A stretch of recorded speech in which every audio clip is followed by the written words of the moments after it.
Wild Turtle on AD carry, and of course Glebe, the new look on support. And of course, before we jump into Champ Select, we want to shine a spotlight on our featured matchup. It's Meteos versus Amazing. Since he started in the NA LCS, Meteos has been the undisputed king of the jungle. He had the second highest KDA in the league with a 7.5 last split. Yeah, and we've seen the rest of the league. They kind of keep importing players to try and take out Meteos. CLG brought in Dexter, Evil Genius has Snoopy, and now Amazing is on the Copenhagen Wolves. Meteos has been unstoppable. And we look across at Amazing. He was a solid performer for the Copenhagen Wolves as well. He was voted second team all-league over in Europe, so very, very strong jungle, great mechanics. If he could dethrone Meteos or even just take him out in 1v1s and in the jungle, you know, you could see TSM as the champions here on their way to Worlds, or, you know, maybe just the first game of the split. It would be a really big step up in the game. They have to have something on their plate immediately because Cloud9 has weak links they can focus on prospectively right now. If they think about it, unknown commodity in the LCS League in the bottom lane, it could be tough if they just decide to focus that or get a good swap right out the bat on TSM. Yeah, it's going to be so interesting to me just seeing how this Glebe and Wild Turtle roster works out because everyone on TSM has been so unwaveringly supportive of Glebe, even though he is a relative unknown in the scene. A lot of people say he is a more passive support than X-Special was, which could translate into more pressure going to other lanes if the bottom lane isn't creating like that. But they do say he's a much more positive influence on the team. Right. That can make everyone communicate better. They could roam around better. They could rotate, do all these things. It's just a matter of waiting and seeing. There's also that period of time when something new happens where you feel refreshed. Hopefully it's not just a period of time for them. It does sink in to work out for them in the long run. We're going to go ahead and get Champion Select underway. The first one as we get things flowing here for the summer split. Eve's going to be out right away. Saw a lot of that coming out in Europe. Shook, obviously, putting his hands onto that more than one time. People not liking the results. Yeah, and an interesting trend from Europe. Aside from the one game where actually Amazing's replacement on the Copenhagen Wolves played Yorick in the jungle, yeah, every jungle pick in Europe last week was either Eve, Elise, Lee Sin, or there's one more. Why am I missing it? There's four of them. Or Kazakhs, exactly. Yeah. It's kind of like the top lane was at the start of last split, where the jungle is just a rotation of those four champions, and with two of them banned away already, there's a chance we might actually see something different here from Cloud9. 2 jungle bans against Amazing, and Lee Sin could probably be the third. They might be targeting him out hard. Yeah, we don't see Meteos on Lee Sin too much. When he did, it was like the assist king out of nowhere. He played it beautifully to get the lanes rolling, and he did what he does in the jungle, is find the other jungler and give him hell. A mid lane ban coming out. Obviously, Team Solomid getting Cassidy out of the way. May see LeBlanc as well, but the Soraka coming in, that's definitely pinpointed it high. The late game is such a terror. If they ban Lee Sin here, as far as Cloud9 goes, it's just such a smart move. Based off everything they know, it's the new guy on them, and they actually ban Elise, which means they take away Lee Sin. The great thing about this is they have first pick. So we mentioned those 4 junglers that everyone in the European LCS relied on against a European jungler that just joined TSM as well. They take Lee Sin, they leave him with a lower tier champion, as they think. Actually, Glebe having quite a bit of say here, depending on what they're talking about, what the composition is going to be like, how can this play out. The last band taking the full time to get this one out as they do what they need to. And it's going to be a Jax to come out. So they actually leave themselves up a jungler that they can pick. Yeah, that was actually very surprising by Team Solomid. It basically says Dyrus didn't want to play Jax, at least into maybe Balls' Renekton at that point. It gives them a lot of power picks left up. The Twitch was what Sneaky relied on to do well at the All-Star in Paris, and TSM can get that for Turtle. Turtle's a fantastic Twitch player. I really wonder what they're going to jungle, though. There's still Pantheon available. They could still do stuff like Nocturne. It's just not nearly as proven in this new season. A little bit of Nocturne has definitely been seen lately. A lot of the TF has been coming out, too, to kind of synergize that global or quasi-global ultimate. We'll see what they have for themselves. The Twitch Shyvana locked in. The Half-Dragon for Dyrus, one of his top champions in play, so he's going to be perfectly fine on that in the top lane. And now we're going to see what Cloud9 has for themselves. We'll probably see a support here, since nobody has gotten themselves a yet. Thresh still on the board. Elimination usually picking that one up if he needs to. Yeah, it's so curious. When you see so many jungle priority picks, a lot of other stuff gets left up. LeBlanc is another thing that High used to play a lot of. It's a big Cloud9 favorite, and it's something Bjergsen dominated with many times in the spring split of 2014. Plus, they got that Morgana pick, which they were undefeated with last split. Forgot that Lemon Nation was loving it towards the end of the split. Everybody started to pick it up. Wild Turtle decides he will be locking in Thresh for the team. And we get a Lulu here for Bjergsen in the mid lane. So it looks like he's going to be shutting down that LeBlanc with Lulu. Lulu works wonderfully in Twitch team compositions, especially from the mid lane. It's the protection Twitch needs. I think one of the big reasons we're seeing Twitch come back is AD carries are kind of worth protecting again, and there's tools available for teams to do so. The Thresh and the Lulu on top of that will make it very difficult for High to pull off any assassinations on Wild Turtle's Twitch. Looking at Cloud9's team, it's kind of hard for an initiation. Where do they find themselves if they have to force these fights with what they've had so far? Yeah, pretty much bindings. Pretty much bindings is what they're relying on. Or a nice kick backwards. Wow. Xin Zhao is the pick right there. One of his favorites. TSM. Yeah, it's something that was much bigger when Feral Flare was stronger when it first came in, but Feral Flare has received significant nerfs. Remember, we're playing LCS here on the 4.7 patch. Yep. So all the nerfs have happened to Feral Flare here. It's not the item it once was. You can still build Wriggles, and Xin Zhao has always been about early ganking, and he wasn't really about the flare. It's just that he could get it later in the game, and it gave him that extra power. That doesn't necessarily exist here to the point it did in the 4.5 or 4.6 patches. We'll have to see how Amazing takes to it. TSM really looking to set a mark here. Coming into this, they had various weeks to plan out against Cloud9. Don't have to worry about a trap game. It's the first one they're coming in onto the season. I'm sure these guys have gone back and forth and scrimmed each other a bit. If they haven't, I'd be very surprised. But it's still, I'm looking at Glebe a lot because it's interesting for TSM to grab that pick, unknown commodity. Talk about it a little bit more during the game. As we get here underway, let's check the predictions over at lolesports.com with 57% of the vote. You guys are calling this one for Cloud9. Fan votes starting to swing their way, but if you change your mind after the first team fight or even after Champ Select, you can update your vote by tweeting us at LOL Esports, then use either the hashtag C9win or TSMwin, and we'll be updating that throughout the game as well. Easy enough. Yeah. Get your wins in. What I like about this is Cloud9 pulled out the Teemo pick in the spring split. Yeah, they did. And was victorious against TSM. No such tomfoolery this time. They're staying very standard with their picks. And to get back to your Glee point as well, putting him on Thresh is another very high pressure situation. It's the technically complex support that helps and interacts with the team almost more so than the other ones that you'd be able to pick. It's a big test game right off the bat for him. Also get yourself killed if you do the wrong things. The fans are ready. LCS NA Summer Split beginning here in 2014. We're still in the same year. Nothing's gone too fast. But we are going to see what happens now with the 4.7. We do have the 30-second trinket, so early vision means a lot of movement. Yeah, and we were talking with a lot of pros about this and how the lane swaps are kind of evolving now with the early warding. So it's still very much up in the air, but generally speaking, you want to try and get a lane swap either if the other team actually has a stronger level 1. That would mean that the team with the stronger level 1 gets to go bottom lane, the other team has to go top, because bottom lane is still the lane you want 2 people in at the end of the day, since it helps with dragon control. But in this particular matchup, they're going standard. This is the way TSM and Cloud9 played against each other every single game of the playoffs, in which Cloud9 3-0'd. Wow, TSM looks like it's kind of shifted with the recent tweets. More active Twitter. More active indeed. TSM fans. Doesn't look like too much for Cloud9. They're setting up the defense. We already see that Sneaky and Lemon are down towards the turret, so they're not going to be looking for too much. But now with the vision of TSM, they're privy to what's happening. Yeah, everyone has been doing a lot of invading where they place wards and then they either recall in the jungle or just walk back out again. And this could end up resulting in a lane swap. We'll see. Not seeing too many tricky things. Millennium actually, with Shyvana in the top lane, brought out the orb. Get a little vision on the game. They tried to get a Thresh hook down towards the dragon. So teams have definitely been trying to utilize different effects here in the early part of the summer split. Get themselves on top of the league with a good record. Right now, Cloud9 and TSM, both the top of the league at the end of the spring split, looking to stay there right off the bat. Yeah, 1-2. There's definitely going to be a team that's below second place after this happens, because no one wants to do that 0-1. It does look like we're going to be seeing the early lane swaps, and this isn't necessarily because TSM didn't want to lane 2v2. Some teams just like this now because it's a different style of game. Everyone generally knows the way the game is going to play out in the 2v2 because that's what everyone has played since the beginning of time of League of Legends.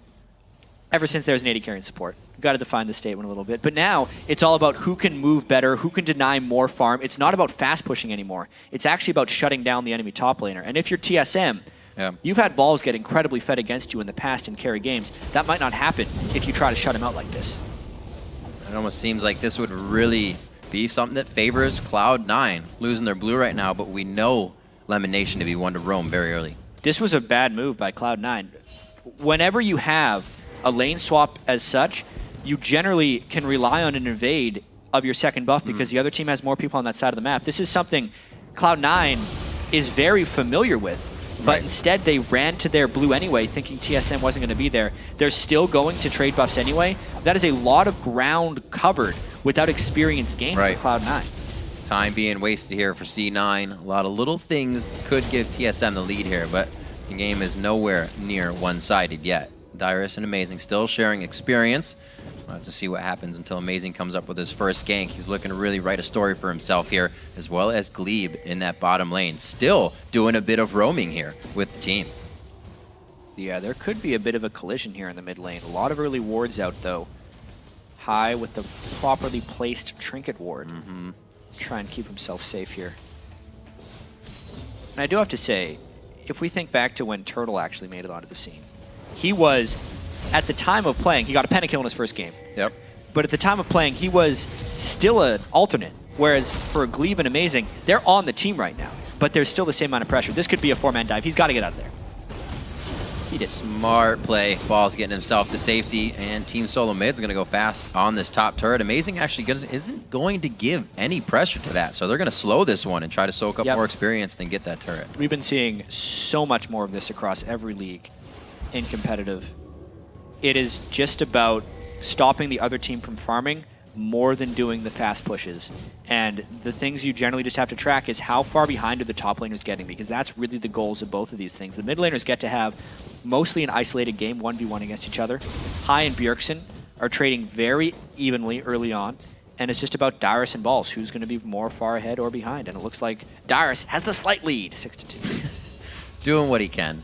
Balls having his teleport to get back to where he needs to.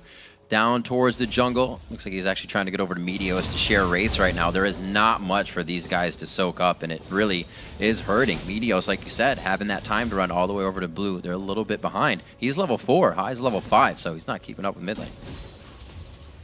There's just been a buddy system this entire game for Dyrus and Amazing.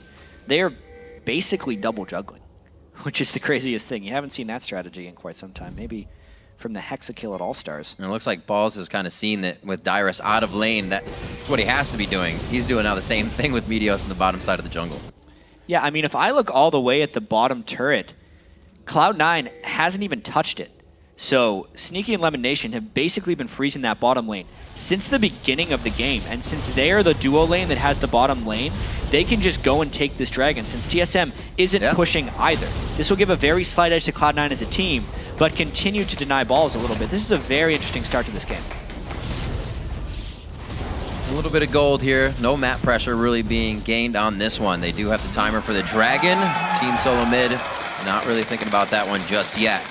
And the shared experience still goes in. 42-43. I mean, we're going to see that the AD carries have quite a bit of CS in this one with nothing towards aggression in their faith. So 8.1 to 7.6 as this game rolls on. I don't think we'll see first blood for a little bit with this kind of action. It really seems like it. They're very content just trading farm like this. And it's a little curious. I feel like the Trundle would outscale the Shyvana, but there's no scaling happening right now. Balls is at 2 CS, 6.5 minutes into the game. There's not much roaming going on because the junglers and the top laners are doing a buddy system up until this point in the game. If anything, it looks like Hai would have to break this stalemate by killing Bjergsen 1v1. Very powerful. It seems that Hai's little hiatus there did not hinder any of his aggression in the mid lane. He still wants to try and get that kill. Yeah, we have to ask that question, you know, with Hai being in the hospital for so long, has he had enough time back with the team, for one, communication-wise, which we won't be able to see yet until the teams really start moving around as teams, since Hai we talked about it all the time at All-Star. He is the guy who tells everyone on Cloud9 where to go. Right. And that was actually turned out to be Link during All-Star. So how is it going to be them swapping back to having High in that mid lane? Will they be able to call that? Right. And is just his straight 1v1 mechanics have been. I'm sure everyone has taken a week off a league before they go back and play it again. They feel awful. Imagine just doing that and then playing against Bjergsen. The individual skill has to come out just as much as the team. We know High to be the one who doesn't focus CS as much, but even with LeBlanc right now, he's keeping up with Lulu, the lane pusher, the farmer. So he's definitely got top notch right now and doing pretty well for himself. See if he can continue to do this. A lot of movement by Team Solo Mid towards the top side that Bjergsen wants to get his hands on as well. Be a 5-man roam if they actually go that far. Yeah, Turret's gonna be there. You can see the wariness of Balls right now. He absolutely knows what's going on. Nobody's mid. Vision around the map is very dark for us right now. This is not looking good. Yeah, as curious as this game is, I think there's more efficient ways for TSM to do this. They're playing it very safe by doing the extended buddy system in the jungle, the 5 men on one side of the map, but there's so much farm they're sacrificing. Instead of it being kind of a bottom left to top right map, it is a bottom right to top left map as far as where people are standing. Shifted. Yeah, the top half on the left is to TSM, the bottom half is to C9, and Balls is just trying to scrape what he can. As amazing there, he's level 6. No, gets hit back, doing what he can to get out of this one. The 3 Talon knocking him up, and it's going to be the first blood. 8.5 minutes in, not even level 6 in that top lane. Maybe that's the plan for TSM. It definitely seems like it. They're shutting out Balls, which is what Cloud9 has really relied on as their carry. All the while at All-Stars, you could really track their success. Were the ganks for Balls successful? Yep. How fed is their top laner? Everything was actually working around him.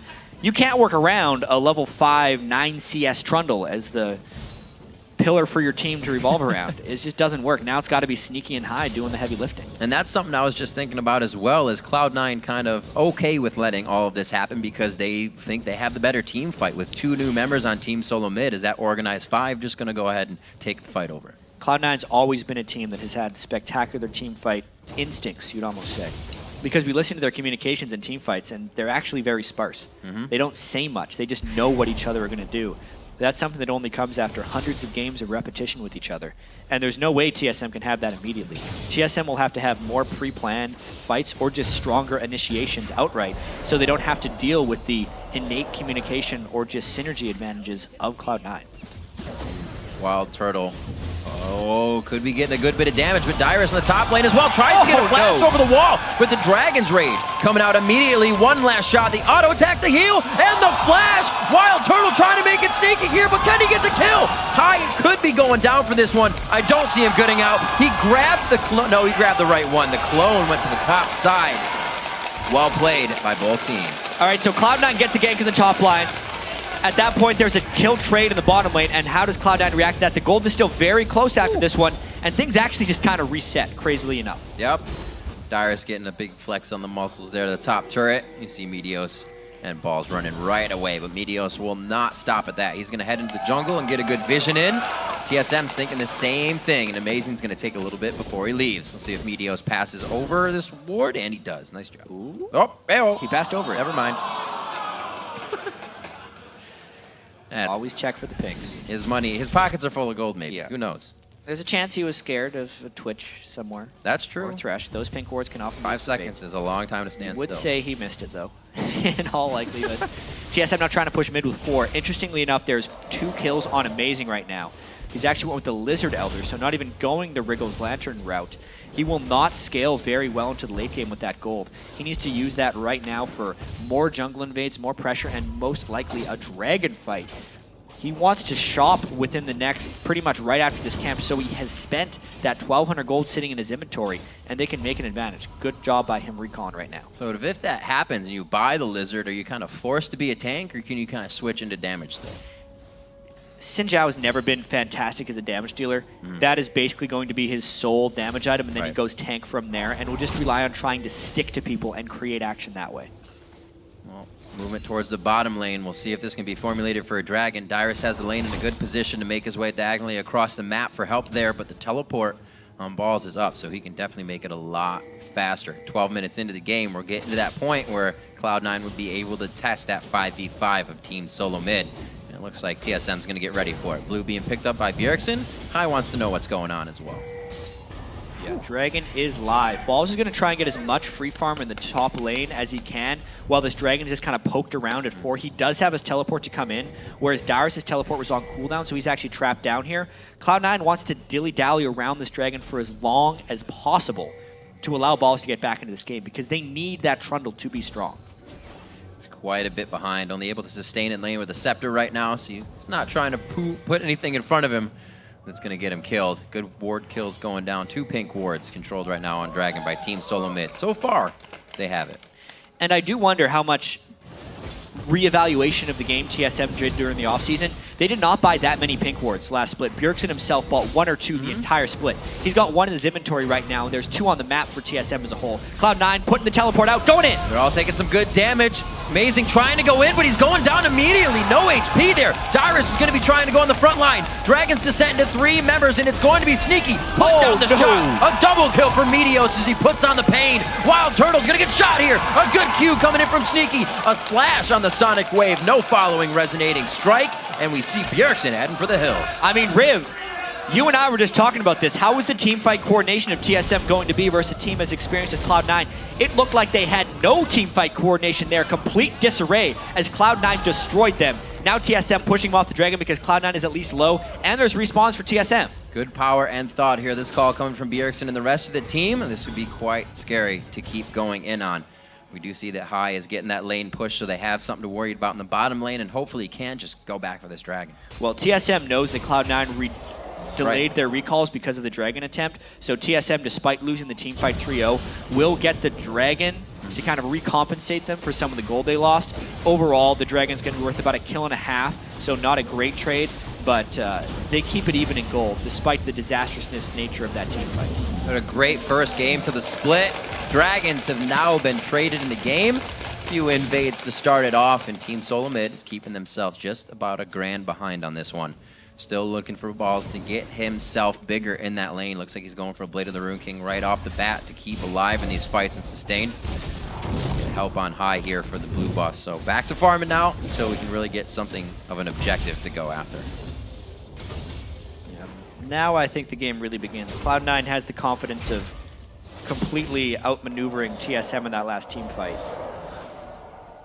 High with the Deathfire Grasp as well actually speaks to them not doing a direct team fight, more wanting to pick off individual targets. He might be looking for Wild Turtle a little bit more. Wild Turtle has a tendency to go to side lanes by himself and try and farm up. That's when High would look to assassinate. Right now, sticking with Sneaky in the mid lane, knowing that's going to be pushed in quite fast. High puts himself to the bottom. Amazing picks up his red buff. So Team Solo Mid now trying to formulate. Dyrus stays in that mid lane with everyone. They're putting 5 here. Looks like they want to get something out of this. Looking for a Glebe hook, possibly. Ultimates are up across the board. Ooh. Dark Binding, scraping Bjergsen on the side. Cloud9 does not have many here, so Cloud9 trying to burn everything to keep this wave off. It's rather dangerous. They might just lose this turret. A lot of definitive pressure right there. The calling's the only thing they have to give them breathing room with wave at that turret.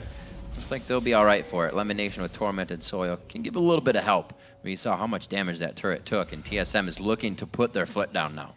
And slowly but surely, while TSM sits here in the mid lane, Balls is getting himself back into the game. TSM had given Dyrus a slight edge. At one point, it was about 55 to 30.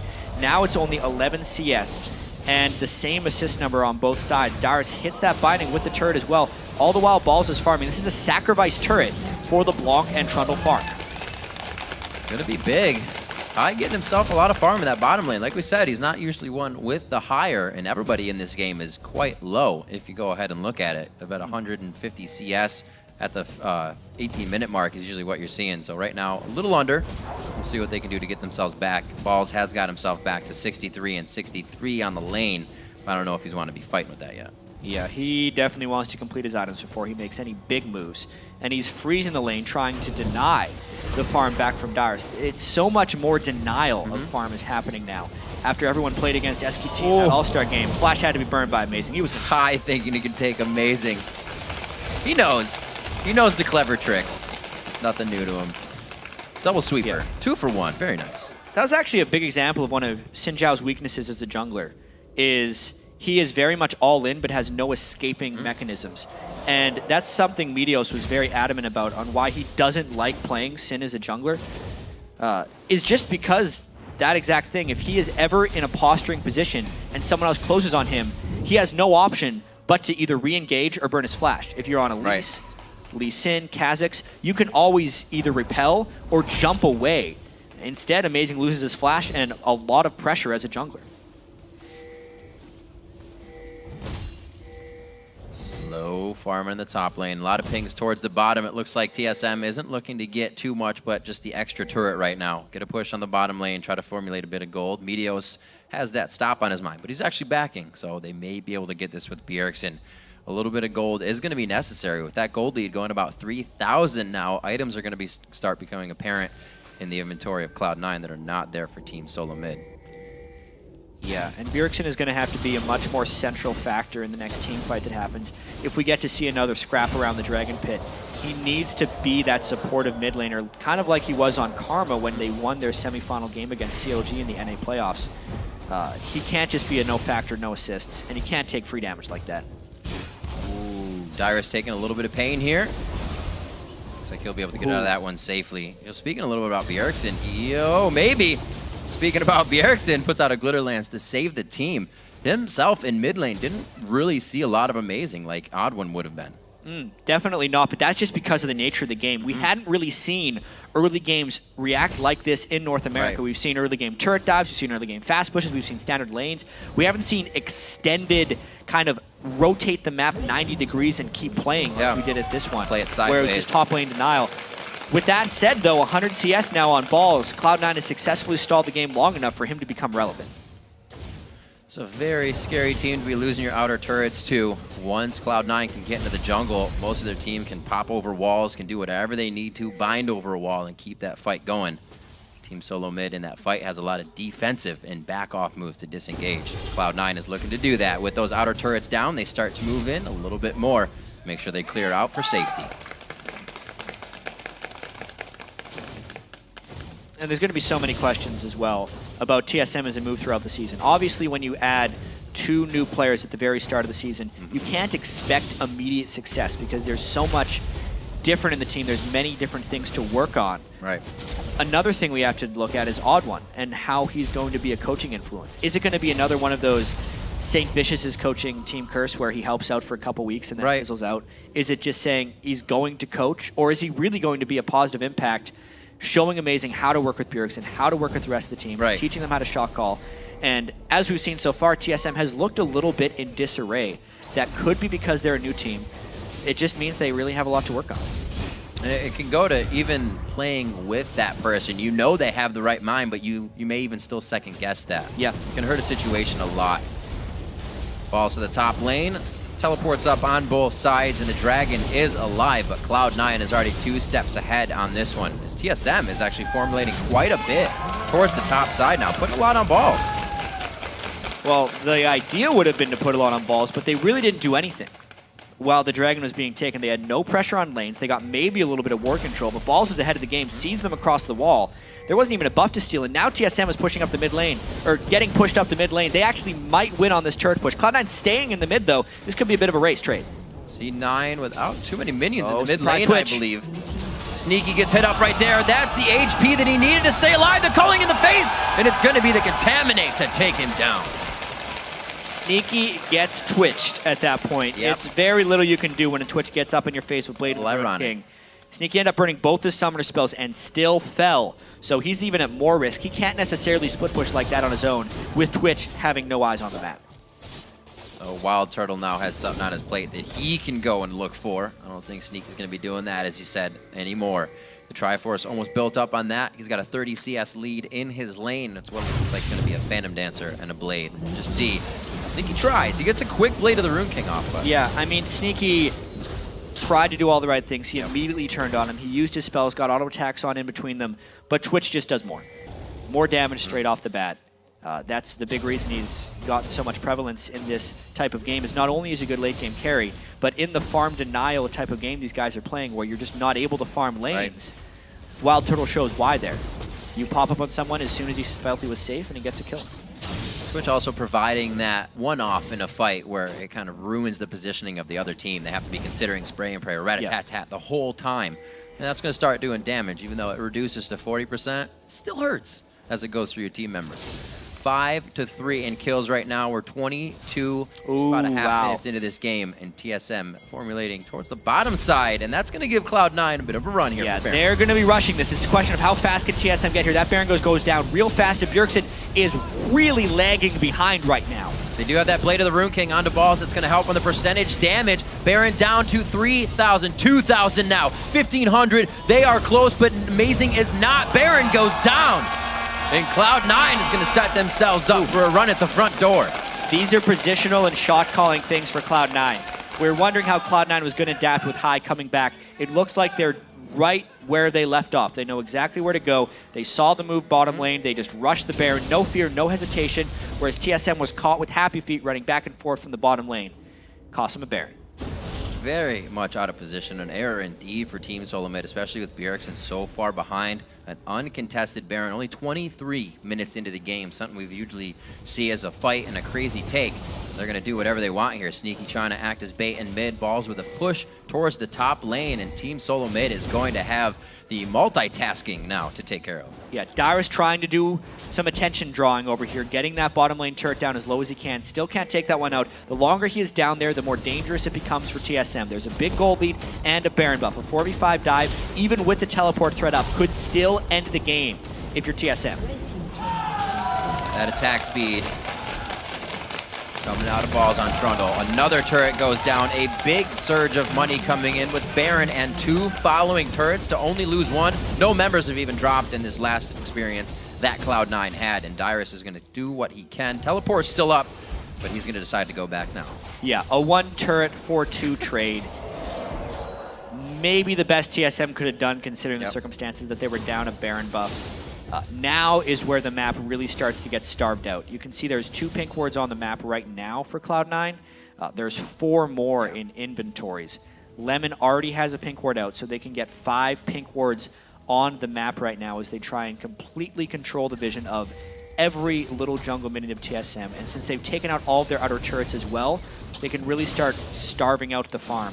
If you're TSM right here, you don't have many plays. You may want to wait in the jungle and hope to catch someone warding while balls is bottom, but that's a dangerous game against a team with a big gold lead and a Baron buff. And it's scary to give a team this kind of lead at this time. We talked a little bit about TSM's changes. Cloud9, first place in both splits, same roster, 2 seasons running. They know when to turn that mark on. They know when they can push the next level. And how much better did the other 4 members of the team get playing at All-Star? They got to scrim so many times against SKT. They got the experience against the Chinese teams. They beat Fnatic even. They did very, very well. And a lot of that experience might be showing through here. Obviously, it's just 1 game. Can't read too much into it. We got 27 more after this. This performance looks real good, though. They got the members in the right spot every time. A little bit of a gathering here in the bottom lane, and there's not much that Team Solo Mid can do. Brute Force takes the turret down. They were afraid to guard the outer turret. That's how it goes in this much strength in the game. Yeah, how can they really get through the siege now? Do they land hooks? Are they willing to dive? These are going to be the questions. They have a little bit of tankiness on the balls. If he ults amazing, he would get a lot of resistances, and Cloud9 could maybe try and finish him off. That might be what they're waiting for because they're not trying any type of split push. Expect them to get very aggressive on this next wave. I wouldn't doubt it. Lemon Nation rushing Azanias for himself as well. These guys have the ability to start that fight and make it their own. Dyrus down to 300 HP. That's balls onto the turret. He is completely focusing it with the rest of the team. They know what objectives have to happen, when they have to happen. They're onto the inhibitor, only taking bits of damage here and there, and they're completely fine to stay. Yeah, TSM looks honestly a little bit discombobulated right now. They do not seem to have that decisive voice of go. They don't land the hook. That was going to be the moment, but they still want to go. That's the initiation we were talking about. Where does it come from? It has to be a hook. There's the Zanyas with the Soul Shackle going down, and it forces TSM in a full disengage. A good box being put down by Glebe stops Cloud9 from getting any more out of it, but they didn't get anything they wanted there. But the Baron regen keeps them interested. Cloud9 can continue the siege. Another missed hook from Glebe. Cloud9 staying relevant. Throwing it into the pool. They expect that to happen. We hear of supports kind of throwing it off to the side, and right now the hooks need to be hitting. They got to get 1 activation on that. TSM clearing up a little bit in this bottom lane as Cloud9 says, it's enough pressure for now. Let's take Dragon and regroup. Yeah. Controlled play here by Cloud9. They know they have a big turret lead. They're taking many more dragons. The gold lead is now about 9,000. 3 dragons and a Baron. A lot of objectives for these guys. They're going to just look to control here. They know they have a lot of gold in their inventories. Everyone's sitting around 1,500. 7,500 unspent gold actually kind of negates their gold advantage, especially with the Baron buff now being off of them. They actually have to shop right now. TSM smart to take this turret. Second tier finally going down in mid. The bottom one won't give them too much. It's not going to open it up. They're working at the top and mid right now, so TSM is actually doing all right for themselves in the bit of turret control they have. 1 minute and 50 is left on Baron, and that's going to be a huge and definitive fight for Cloud9, because I feel at this point they can kind of just pressure that. Yeah. They have the upper hand. They have pink wards already in TSM jungle. This is the window Glebe has to get rid of these. Luckily he got rid of 1. But that's probably not going to be enough. Wild Turtle did a lot to try and sneak up on Sneaky. He got that 1 time. It was not enough for the rest of them. Cloud9's played very controlled, and TSM has looked a little bit pushed around, so to speak, by Cloud9. And something we thought with this lineup, something they could rely on was going back to Bjergsen, back to kind of focusing him in the mid lane. But as you said before, the game didn't even allow it. It was just they formulated something that kind of put them on the back foot. Yeah.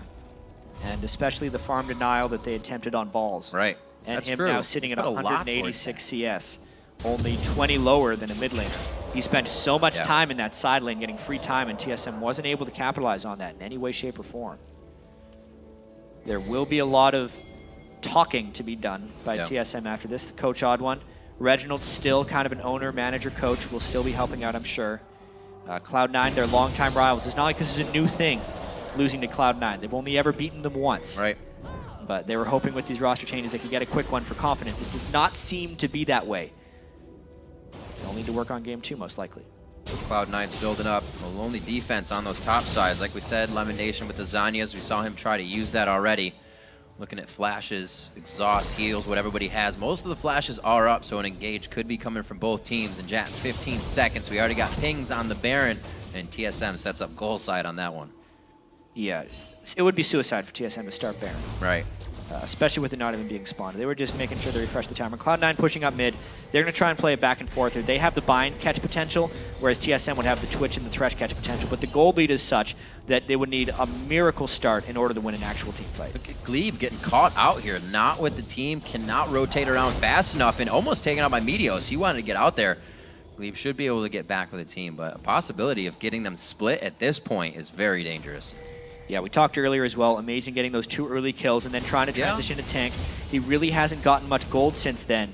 The last fight we saw was actually, what, 15, 20 minutes ago with the Dragon Pit? Ever since then, it's just been Cloud9 slowly starving TSM out, and TSM was unwilling to try again in those team fights. Does not want to die. That is the TSM mode they're playing in right now. They know they can get a fight if it happens the way they want it to, and they could probably come out on top of it. But right now, if Cloud9 gets that first bit of damage, we saw what happens. Kai almost taking down Amazing a few times, almost taking down Dyrus a few times, and he's quite tanky himself. Even Sneaky putting himself in the front of the fight, feeling that sure. Yeah, look at the CS on Sneaky though, 284. He is very powerful right now. Kind of stepped his game up to another level at the All-Star event. Yeah, that's true. In Paris, especially on Twitch. With Twitch taken away from him, he just hops back onto Lucian, the de facto go-to AD carry. Sneak is always a player that wanted to push himself, taking #1 in Challenger after striving for it for months. Got it for himself. Wild Turtle did take it back, but I'm sure he'll be there soon enough to get it back again. It's always that challenge of the tops. Yeah, and just to get back to the game real quick. Balls in the top lane, open inhibitor. 4 people of Cloud9 could maybe even win a 4v5 if they do it right. They're drawing TSM towards Baron, whereas there's not even a teleport up for Dyrus right now. So Cloud9 really putting TSM in an impossible situation right now. They're going to give up something. Great amount of damage by Turtle right there. It could stop the Baron play. But now they do need to send someone back for Balls. The inhib's down. Balls has got it. He's got a big wave already past River that's going to come up beside him. This is Cloud9 now to stop the backs and hinder that from happening. TSM has still sent nobody back. There is a ping in the base. They're aware, obviously, of what's going on. And now this, oh my gosh, he's going to Frontal get kills turrets a very Nexus fast. turret on this one. And still no one successfully backed by TSM. Oh my gosh. Oh no, they either all go back to stop the inhibitor and give up Baron. And Baron. But they just got stuck between two places. Now they probably give up the inhibitor in a Nexus turret and the Baron. Amazing's going to try and flash steal us, but this is pure desperation. Jet, at one point, you know, TSM was moving around the map, but this almost looks like silence. It almost looks like the communication is halted. It's a tough task to start against Cloud9. That's the true. team that didn't have any roster changes to do. The 2 roster changes from TSM. I'm sure fans wanted to see a victory over Cloud9. That would have been a strong statement, but you can't realistically expect them to take down the 2-time defending champs. A little chatter here and there you can still see on the screen, but it's always who's this, who's that, where are they? TSM trying to formulate what they can do and where to put themselves back into this game. 10,000 gold lead looking on the board. They're trying to look for this dragon in 15 seconds, but that is going to give Cloud9 time to take control of the map once again. They already have it. They're just getting themselves in position. Yeah, we're only 33 minutes into this game, and we've only seen 1 team fight from this. That's that true. Is not really the normal TSM or Cloud9 game you see. We've seen low kill games between these teams before, but I don't really feel like we've seen something as disengagey as this one. They're really avoiding each other as much as possible. And that could just be TSM being a little bit passive, a little bit scared of what to do. Or it's Cloud9 is playing so well strategically that TSM doesn't know where to go. Well, they've dodged just about every hook that Glebe has wanted to throw at them. They look like it's going to hit everyone. And then a quick sidestep. Cloud9 has been doing it all game. They've prevented themselves from getting too many deaths. Now to take out Blue, the control of the map is seen here as they just kind of mow through and make their way to the front door. A ping goes down on the inhibitor once again. We're going to have Balls pushing the lane, always off by himself. He's been on an island this game, but he's been doing great things. Yeah. And look at all the armor he's built up. Thornmail and Randwinds, 2 things that Twitch, if he goes for Rat-a-tat, will eat when he shoots through. Will get the attack and move speed slow from the Randwinds, and will also take damage to himself. Really smart frontline build, knowing Lulu's not going to be killing him. Slowly waiting on this one. Amazing. Could really help the team out here. They're not going to be able to do too much if they do go and get it. It's going to have to be a really great fight, but the Baron money would help with experience. Cloud9 is really respecting Amazing's ability to smite here, or even just the chance that a smite steal could happen, because smite, we've talked about it a lot, doesn't actually do an absurd amount of damage. There's really high damage spells at this point in the game. It is not as reliable Baron securing source. So they're just using that as a focal point to draw TSM out, but they're not doing too much with it. They're hoping that Balls' super minions in the bottom lane can do some work for them. They have sent Dyrus down to deal with that in the bottom lane. Team Soul Mid kind of in caution mode right now. Go ahead and back. They don't want to push anything past the mid lane. They don't even have really any forward wards that have been placed yet. They're kind of getting their own side of the field cleared out before they can move forward. Definitely a very patient game. Yeah, with the Void Staff completed on Bjergsen, he's a legitimate threat now if they could find an extended team fight. But there's a Death Cap DFG Void Staff LeBlanc against a team with very little magic resistance, especially an AD carry with no magic resist items. He wants to find a trade. He's got to watch out. High decides to go back instead of forward. Not getting out the rat-a-tat on that one. Just regular shots out of ambush. They still have the ability to fight on this. But they're saying, even if he's hurt, it does hit him coming out of the brush. They miss Meteos just on the edge of the hook. And once again, both teams kind of testing the waters here as they stare at each other face to face. Wards on both sides given vision. Dyrus pushing the bottom lane, but he does have a teleport in. Keep an eye on any of the wards they'll be using. A lot of caution being displayed by Cloud9 here. High backed immediately after taking a small amount of harass from Wild Turtle. And they immediately burn the culling as soon as TSM looks towards initiation. Blue Elixir on high. He's ready to put out that extra bit of damage. Get his kill ready, but he's still getting pushed down the mid lane. Gonna get a good split on the team here. Cloud9 is actually without high on this one if he can't get to the fight too quick. Glebe getting in close, but the shield's already used. High can always flank around from the back, though, if this fight does start. The hook is not onto a priority target, and High is in the back. He could try to assassinate. This is the fight Cloud9 wants. Balls eats down onto Amazing. It's gonna be big damage. Meteos gets hit up. Dyrus to the back line. Actually, Dragon's descent towards out of the fight, really. Not getting burnout damage in there. It's going to be Lemon Nation going down, but Glebe falls as well as the supports hit the ground. Wild Turtle's the next one to go down. He can't get in ambush mode. Amazing and Dyrus are running for their lives. The pickup, the calling, one more shot and High get the WQ. Distorting in range as the Glitter Lance hits, and it does not look like he'll have it. Almost getting taken down by the Wolf crit, but it looks like a safe getaway. 7-4 as Cloud9 moves into the base. It's actually only a 2-for-1, and they get the inhibitor, but really, how much more can they get out of this? It seemed like a great start to the fight, but a pretty miraculous escape by TSM. Bjergsen gets back, and Amazing is doing his best to juke High. Quick cue. Got a little curve of all on that one. Oh, lands? No, he doesn't get the Glitter Lance on his. Greedy. Whew. Oh, boy. So technically they did stop, they lost an inhibitor, but they did stop the Baron, yeah, which is good. And then they ran halfway across the map. Amazing's death timer, though, could be the end of that Baron. 35 seconds with Lemon dealing with that bottom lane minion wave. Well, he's got Twitch Shadows now. He's got himself a good amount to get up that ability power. Let's see what the rest of the team does. Meteos making sure everything is swept out.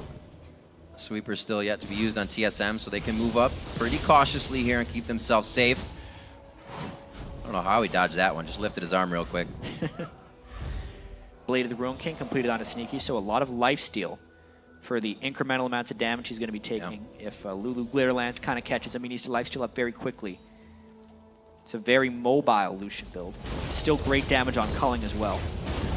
At some point, do we worry that Cloud9 isn't finishing the game as TSM in scale mode here? You absolutely have to worry about that a little bit. Late game Twitch can still devastate people, no matter what. And that is going to be a worry. You know, it's an 11,000 gold lead, 38 minutes, but still only 4 kills, and Cloud9 has maintained a certain level of control that they haven't necessarily capitalized on. So there's probably an added emphasis now for them to really go for Baron. They see Dyrus, they're going for it, they know they have war control, and they actually have Spooky Ghost playing defense for them. There's the Baron. Baron goes down. Everybody's quite close to level 18 on the side of Cloud9. It may not take much more for this game to be over. Bjergsen with a good Glitter Lance on the backside. Oh, he gets the W! The Lantern out as Glebe comes for safety, but that is a very hurt Bjergsen. He does have home guards to get himself back in, but we'll see what they can do as Cloud9 moves in. He saved his ultimate, but the minion wave is arriving soon, and Balls is there now. They're trying to get inhibitor number 2 while TSM back to base. Necessary to start that one off. They come in slowly to keep it going and lower the armor a little bit on the turret, but as they make their way out 40 minutes in, they drop the second inhibitor. Oh, they don't sweep the ward, though. This sneak it. attack is not necessarily going to work. It's worth a thought, though. This would be great. High's right on the outside. Does it actually? Oh, no, how did you grab Balls past High? Oh, they go in. The Wild Growth is perfect. Glebe is huge now, but is it enough? He's not even turning around to attack. He's running away on the outside. Rat-a-tat's coming through, but it's not able to shred enough damage. Bjergsen's now the focus. Bjergsen's now dead, and Dyrus does what he can to help Turtle get out of his shell on that one to safety. He's going to go down as well with the Guardian Angel there, but it's not a Guardian Angel enough. That's the Nexus turret. That's the first game of your NALCS Summer Split. Cloud9 is going to take the win at 40 minutes. What a way to end, too, on top of a ward. It's almost as if TSM got tired of trying to make plays, and it just went in for them. Cloud9 right there. A nice victory. 71,000 gold, 13 kills to 5. Nice return for High. Very good return for High. Still kept the aggression up, kept the CS up in the game. Seemed like they were a little caught off guard by what happened in the early part, but knew what to do immediately. It wasn't a thought process, it was just already in line. Well, they were the ones that got their top lane farm denied many times at the All-Star in Paris, and they had time to rethink how to go around that. Ball says, I know what this is. Yeah. Right there. 254 CS after being denied early on that Trundle. Cloud9, much like in the spring, starts 1-0 in the summer. And I think, I'm saying, not think they think, but Cloud9 came into this one saying, I think we'll just see what we can, wait to see what we get. They didn't go for Glebe in the bottom lane. They didn't try to shut down Amazing. They didn't try to shut down Bjergsen. They just let TSM do what they did and caught them when they made a wrong move. Yeah, it ends up 13 kills. It seems like a bit faster of a game than it did, but it was really just complete control by Cloud9 almost that entire time. It seemed like their team communication was very good. Sneaky, even though he played relatively passive because it was a passive style of game. Yeah. Came through in the end, having 356 CS, kept his farm up that entire time. And Cloud9 looks as strong as ever. They're still the team to beat in North America. 23-minute Baron. That was a little odd, catching the entire team of Team Solo Mid in the bottom lane. Enough time to do Baron, and couldn't really come back on that a few times. Amazing was split from the team in the disengage that really didn't allow them to kind of, as we've heard Crepo say in the past, when you're disengaging a team and you find them in that pocket where you can re-engage, you can't do that if you're 4v5. No, you really can't. And honestly, all the way back to picks and bans, Cloud9 looked at Amazing and said, we're going to put you out of your comfort zone. Word. This is your first game in North America. Yep. You're with a new team. There's a bunch of expectation coming in. We're taking away the 4 best junglers. And then you have to play Xin Zhao, who is a very one-dimensional jungler. Even if he can still be effective, you're not allowed to... there's not more of a polar opposite between Xin Zhao and Lee Sin. Right. Lee Sin has the most utility. Xin Zhao dashes at you and tries to knock you up in the air. Right. It's a completely different ball game, and they really neutralized Amazing skill level. We saw a few times how high on LeBlanc really kind of punished the fact of that all-in on Jhin. Can't get out, like you said. Let us know what you thought were the standout moments by tweeting us at LOL Esports and use the hashtag LCS Big Plays. Very good stuff in that one. I'm sure there were a few plays to be looked at. I'm glad to see we got Meteos back on Lee Sin. I said he was an assist king, but he goes 4-0 and 7 in Actually, that game. they had their choice there. They could have had Lee Sin or Elise because their final ban in the first pick, they picked Lee Sin instead. Maybe a bit more of an insult to Amazing. Yep. So now let's send it over to Freak and Kobe at the analyst desk for the inside story on Cloud9's first win of the split. Thank you very much, Riv. Guys, we're joined by Meteos now, the jungler, the 407 Lee Sin. So, start with the picks and bans. They talked about it. 3 jungle bans, first pick Lee Sin. What's the plan there? Well, those are pretty much the strongest 4 junglers right now, and Amazing has said multiple times that he's most comfortable on those champions. So if someone's really comfortable on a certain amount of champions, you can take them off those champions, then it's a good strategy, so we went with that. It seemed to work out well for you guys. Let's talk about the early game, though, because this was a pretty slow early game, and both teams had 2 versus 0 lanes. So each team basically gets to control 2 lanes. The mid lane they're fighting, and then one side lane. What did that strategy? Did you guys develop that coming in, or did that just kind of develop as the game unfolded? Well, without going too much into our strategy, it sort of just happened as the game unfolded because the 4v1 or the 4v0 pushes that you saw a lot at the end of last split aren't really as good anymore because teams have learned how to counter it, and the towers are tankier now, so they don't go down as fast. So it's just basically a new strategy that's come around. Okay, so then as the game kind of unfolded, right, you had this weird situation where the top lane has been jungling the entire time. You had like 67 CS combined, like you and Balls together at 10 minutes. How do you get those guys back into the game? They've got to be tanks at some point. Okay, well, the best way to get the top laners back into the game is with ganks. And in the beginning of that game, it actually went both ways. Amazing got first blood on Balls because he was a little overextended as Trundle. Champion doesn't really have great escape, so he was able to get caught by Xin Zhao with a good flank. And then right after that, me and Balls were able to get a kill on Dyrus. So basically, ganks are the best way to get them back into the game because due to the fact that they've been starved for so long, they are weaker than most champions. But the junglers, they're not really ahead, but they've at least been farming their jungler the entire time, so they're somewhat strong. And I think we both had LA Lizard at the time, so that's probably the best way. Yeah, so there was a little variation between you guys and TSM in the beginning of the game, but really the difference in this game came down to objective trades in the mid game. So let's bring up a replay of one of those objective trades. Cloud9 just did it better. You guys use in this one the advantage of Balls having his teleport up and using Dragon to draw TSM out. Can you walk us through this replay? Okay, so I think at this point, Dyrus didn't have TP, so they had to 5-man group, and then they started Dragon because Balls was pushing top, and then we just had Balls TP in the middle of their team, and I think we had better positioning than them, so we were able to sort of split their team off with Balls' TP, kill their front line, Turtle sort of got caught back here, and we were able to get a really good fight. And then we messed up after it because we didn't notice where Lulu was. We thought he sort of ran away, but he was in our jungle, and so we started Dragon, couldn't do it. Lulu came back, scared us off, and then they ended up getting it, which was a good outplay by them, but I think we still came out ahead overall because of all the kills we got. Yeah, it was 3 kills for a Dragon is generally pretty positive for your team. So then after that Dragon fight, you guys were up a couple of kills, you're up a couple thousand gold, and we have this like 20-minute stint where it's like Ball split pushes off on the one side, and you guys are like just dancing at Baron. Why was this 20 minutes long? What kind of broke it? You guys finally chose to fight later on. Well, it was a long game because both teams didn't really want to overcommit for something that could lose. It's the first game of the season, so I think we were both kind of nervous going into the game, and I think we had the advantage most of the game, but our Lee Sin's not really a champion that's just easy to force things on people. Into the mid and late game, because if you try flash kick and they flash out, you sort of just end up in the middle of their team by yourself. And so stuff like that, it just led us to, we had a lot of control over dragons and some of their buffs, and it felt like we weren't really going to get any more behind as the game went on, so we sort of felt comfortable waiting for them to make a mistake. We tried a lot of Baron baits. They handled it pretty well. We weren't able to get it, but then finally we were able to get something that worked. So after your first game of the season versus the new TSM, what's your overall take of this new look that TSM are bringing? I think TSM's looking really good now. All their players are good, and I think we just happened to win this time. Okay, so I have one final question for you before we send you on your way. We'll be seeing you throughout the week, though. For those of you guys who don't know from home, Hai suffered a collapsed lung during the off-season. That's why he wasn't with you guys at All-Stars. He's, of course, here on the stage recovering. But how much time have you had to play now with him coming back after health issues? We've been able to practice with Hai for about a week and a half. I think there were 2 weeks after we came back from Paris where we could practice, but we took a few days off just to go back home and visit family, because it's really the only break we would have before this season started.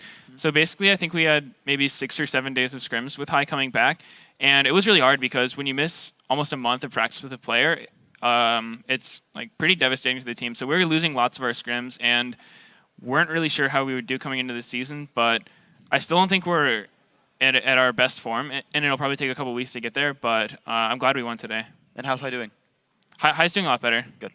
Okay, well, Medios, thank you very much for your time. Congratulations on your win. Thank you. We'll see you 3 more games this weekend. Now, guys, after the break, we're going to keep the games rolling with a showdown between Curse and Counter Logic Gaming, so don't click away. The North American LCS returns in 3.5 minutes.